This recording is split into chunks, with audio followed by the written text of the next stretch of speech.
and welcome to Biomimicry with Kestrel Educational Adventures, Week 4. Week 4 is all about how to create a product that will tell you where something is and what it's doing when you can't be right near it or you can't see it. So first, let's review. What is biomimicry? Biomimicry is not just copying life, it's being inspired by life. So biomimicry, made up of the word parts bio, meaning life, and mimicry to copy, actually means more than that.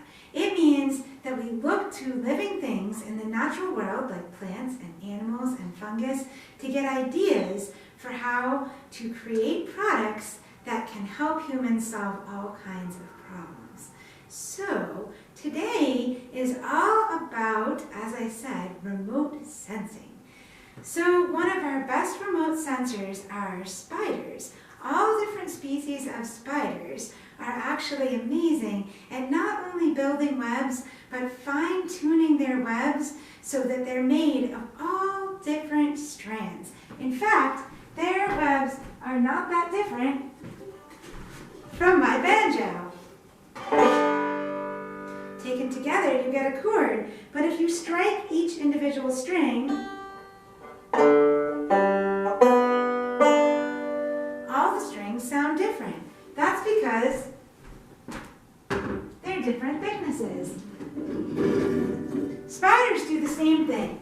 They're able to build their webs out of strands that are all different thicknesses, so they can actually sit in their webs and listen and know what kinds of things are coming along, because the strands will feel or sound differently to them. Now the spiders are actually picking up the vibrations, so it's a little bit different than when you and I listen to sound. What we're going to do today is, first, let's think about what kinds of things would you like to sense? Not if you were a spider, but if you're a human, like you are. Imagine that you have no electricity, no cell phones, no Ring doorbell or remote camera monitor, and you want to know what's going on anywhere where you aren't right where it's happening. Or maybe you just can't see what's happening for some reason, you're focused on something else, or your eyes are closed. What exactly would you like to sense? So you first got to think of the actual problem that you want to solve. So think about what you might be doing where you would want to have some kind of remote sensing device that didn't use any kind of cell signal or electricity. All right. Now that you've done that, it's time to test materials, the next phase of biomimicry design. So what you want to do is get every strand-like material that you can find in and around your home. You can go outside, you can take things out of drawers, anything you can find. I've got like an old strap I use to put stuff on my bicycle, an old phone charging cord. I've got a measuring tape and some rubber bands. I also have a couple of other materials, but they're already part of my prototype, so I can't test them right now, but I'll show you in a few minutes. So the first thing you want to do is just find some way to test the materials. So this is going to mess up the picture a little bit, I know, but I'm going to take this rubber band and put it around the handle of my exercise bike and just kind of pull on it, and then with my eyes closed, I'm going to strike the far end and just see what it feels like. Now, this is a lot easier if you have more than one person, because what you can do is you can have one person hold one end and the other person hold the other end. I can also just hold one end and just strike the other end. And just feel what the vibrations feel like when you strike this type of material, the rubber band, or whatever material you want to try first. Next, I've got the cord. So you can stretch the cord out, and I'm going to hold one hand like this. Oops. I'm going to try to hold it really tight. I'm just going to sort of strike this wire. It feels really different. The vibrations feel really different when I use this type of material than when I use this type of material. So you can do the same thing with all the materials you can gather. If you don't have a second person, and it's hard for me to do this because I'm staying in the camera frame so I can talk to all of you. But if you don't need to stay in the camera frame, what you can really do is anchor one end of your strand-like material somewhere. So you would like put a lot of heavy stuff down on this, or actually tie it to something. So you want to actually anchor it, and then you want to anchor the far end, and then hold the other end in your hand.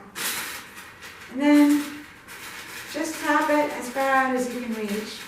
And see what the vibrations feel like, just kind of the spider's way of hearing. So do this with all of your materials as best as you can, and that is how you create your list of materials and how they work. So you want to kind of make a list.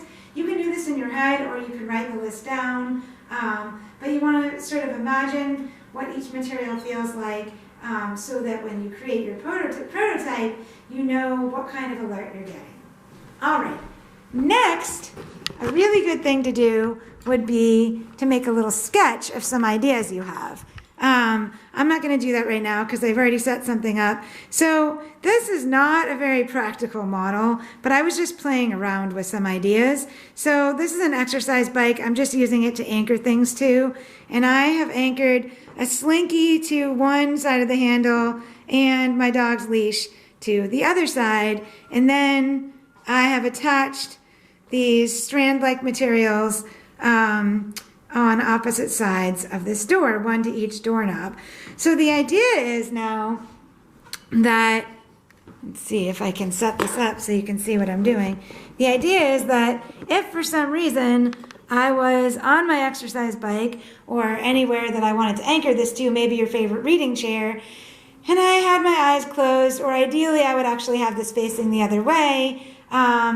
Let's say you had to watch someone, or you had to make sure you knew where they were, and you wanted to see if they were coming or going. So that way, if you have your hands on these wires, if someone moves this door, you will get vibrations. If someone touches your strands, you will get vibrations on your strands, and you'll even know what's going on by the differences in these strands. Now, this isn't a super practical application. I actually think all of you can do better, so I'm really curious as to what you're going to come up with. And the idea is to kind of dream up your own idea for what you would use remote sensing for. Use your materials, use different materials if you can. Draw it out, model it, or actually make a prototype. Now, a prototype is a little bit different from a model. A model just looks and kind of maybe even feels like the thing you're going to make, but a prototype works. So the prototype will actually be like a working example of the thing you want to make, and it should be scalable. And scalable means that you made one, but you could also write out instructions so someone could make lots of them, so you can help all kinds of people to solve the same remote sensing problem that you came up with. Thanks for hanging out with me today in Biomimicry. Liz and I are really excited to find out what you all come up with, so please remember to email us with your videos or pictures, or just write out your ideas, and have a great time. Keep paying attention to the natural world.